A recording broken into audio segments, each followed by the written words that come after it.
This is just adjustment for small planet.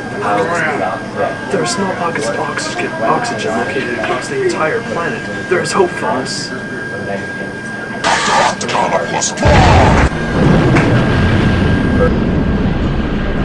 There is no hope. No hope. Let's pinpoint where the Earth will be attacked.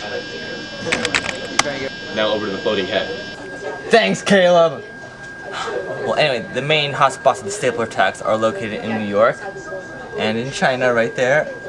Now, as you can see, New York is protected by this tall building, so it should be fine.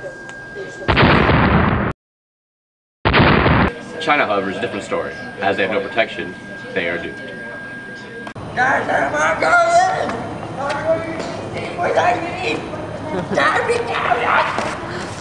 There is one solution. What would that be? It seems skipping is effective in avoiding the state. Why not just run? You idiot, you'll get tired.